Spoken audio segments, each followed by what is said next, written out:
LeBron and the Lakers welcome in an LA guy, DeMar DeRozan, and the Spurs. JaVale McGee, give it to him. Oh, Rides a spaceship to work. Love him. What's the name of his cat again, Marco? He had a cat. Can't remember his cat. Raja, that's right. Down the lane goes LeBron. Spinning, hitting, just getting warm. 11 in the half. Danny Green throws it up. Oh, it's Anthony Davis. Lakers leading by double figures at the break. In the fourth, LeBron, who cannot make free throws, but can hit free threes like this. Do it again. Okay, I will. All three of these. I'll never understand the free throw thing with him. It just makes no sense. Like this, what's the degree of difficulty of that? a lot. Falling down, getting hit. 5 threes in the fourth. Ties his career high. That's actually a 4-point play. And the Lakers go on to win 129-102.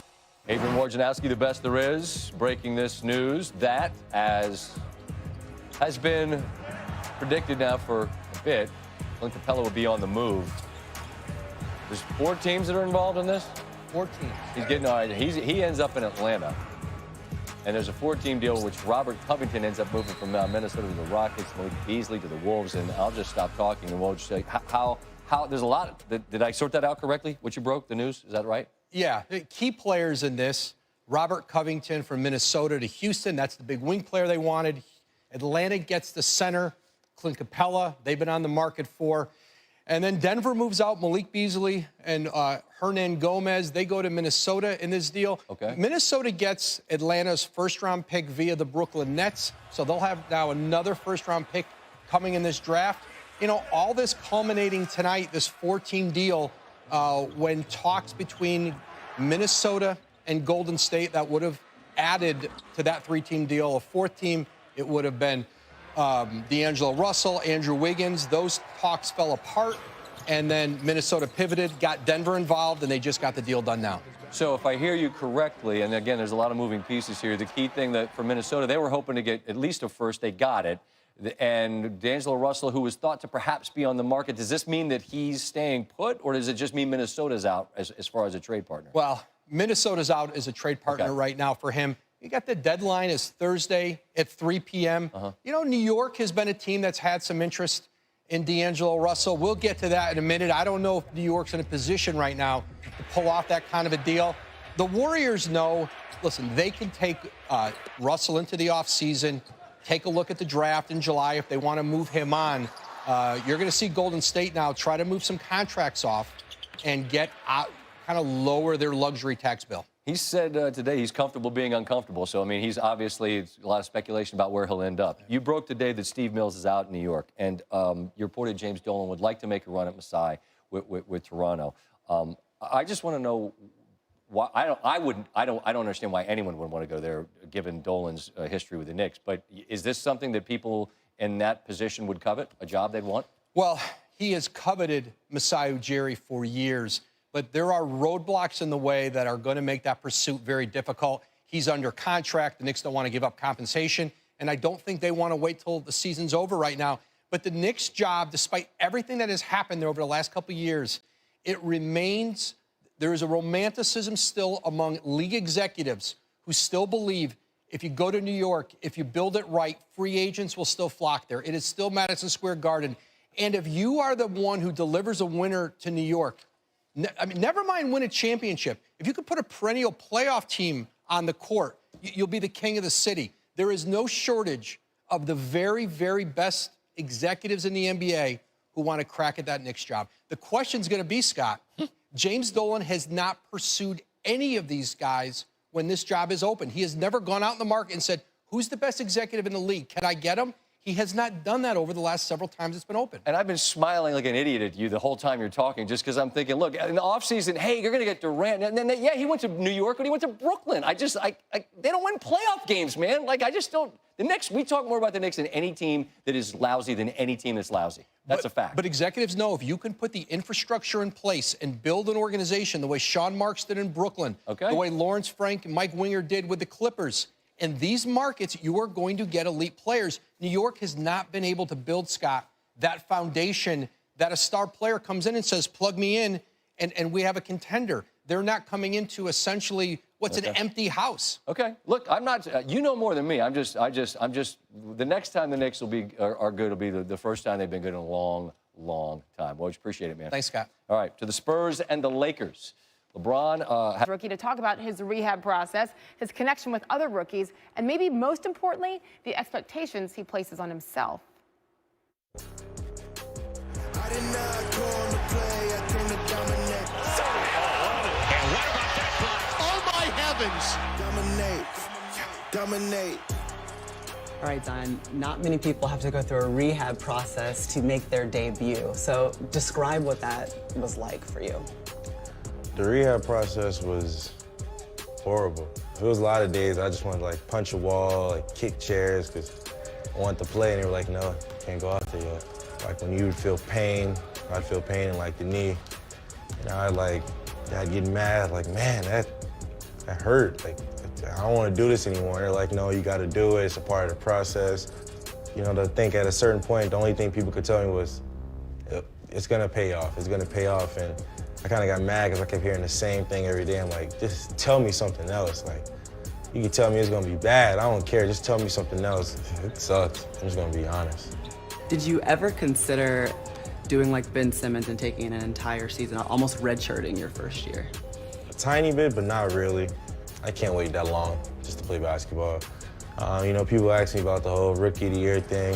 If I get it, I get it. If I don't, it's fine. There's other things that I can chase after and, you know, just do stuff with my team. Oh, my heavens, straight away three. Absolutely!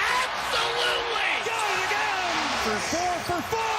Welcome to the NBA! Well, your debut was certainly one to watch. Describe what it was like to be out there and the fact that you did play so well. My game plan was to go out there, just kind of fit in, like, you know, make the right reads and don't mess up. Every time I came out, coach would be like, you gotta give me something. Like, you're not doing anything right now. Fourth quarter, we were down. I was like, all right, I gotta try to do something because I know I'm about to come out. So I just called heat. And that was the 17 points in basically 3 minutes. Describe that run. What did that feel like on the court? I haven't felt no feeling like that since March, to be out there, have the whole crowd, like, you know, cheering for me, my teammates on my back. You know, everybody just there supporting me, so it was a great feeling. We were just able to see you swapping jerseys with Ja Morant. How would you describe what that has been like, being able to share some experiences now with guys that you were just playing college basketball with?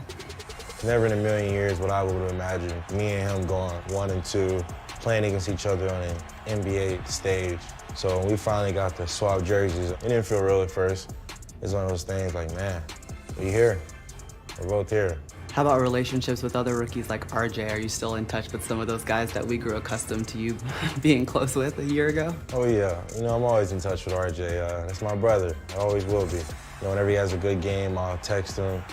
Whenever I feel like he's not like being himself on the court, I'm like, you don't seem like yourself. You know, I want the killer I saw at Duke next game. With Cam, same thing. Like, I'll watch Cam and sometimes he'll just be cruising. I'm like, no, man. You're a killer, you're a bucket. Don't show the world why you're a bucket, like, handle your business. Give me the biggest challenge that you faced so far this season. In a weird way, accepting my reality. You know, sometimes I think people try to place expectations on me. I think sometimes I just forget the stage I'm on and what I have to do, how much harder I have to work. I'll like look in the mirror like, man, I wonder if they know that I'm 19. What does it mean to represent that city every time you go out and play? It means a lot. Because, you know, the fans are loyal. They were there when I wasn't playing, and now they're still there. They show support to everyone. But I keep going back to this. Drew Brees just says it best. If you love the city, we'll love you right back. And I think that's the truest statement I've ever heard. 2 days ago, Zion was really impressive, and the Pelicans lost to the Rockets. He had 21 and 10, and again, it's his second 20 and 10 game in just 6 total games. Tonight, New Orleans hosts the Bucks and Giannis, and here's what head coach Alvin Gentry said at shoot-around. Zion can't go 4 minutes without touching the basketball, and that's on me. You know, that's something that I've got to make sure that will never happen again. And so, you know, I take responsibility for that. And if we're not going to get it to him and we're not going to execute, then we got to have different people in the game. And that's on me also. All right, let's get more now from our Pelicans reporter, Andrew Lopez, joining us courtside in New Orleans. All right, we heard Coach say that from Sunday is actually when it was, Andrew. How do they plan to get Zion more involved tonight then? Well, when Alvin said that on Sunday, he was very emphatic in throwing him the basketball. On Tuesday, just before the game, though, he walked it back a little bit. Here's what Gentry had to tell reporters about 30 minutes ago. At the end of the day, the Houston game was, it didn't come down to us not getting them the ball. It came down to us turning the ball over almost 30 times, you know, in an NBA game where you're not going to have any opportunity to win the game if you do that. But I do think that when he's out there, he has to have activity, and we have to also be aware of where he is. So it wasn't so much that we're going to try to throw it to him every time down the court, but we have to look at opportunities where we can get him the ball and try to exploit those opportunities. Now, one of the things that upset Gentry on Sunday was the fact that Zion had a lot of mismatches with the Rockets going with that 6'6" and under lineup. They want him to exploit some of those mismatches. His teammates have talked about trying to exploit those mismatches. And Zion himself needs to be a little bit more assertive in those situations, trying to get to his spots where he wants the ball.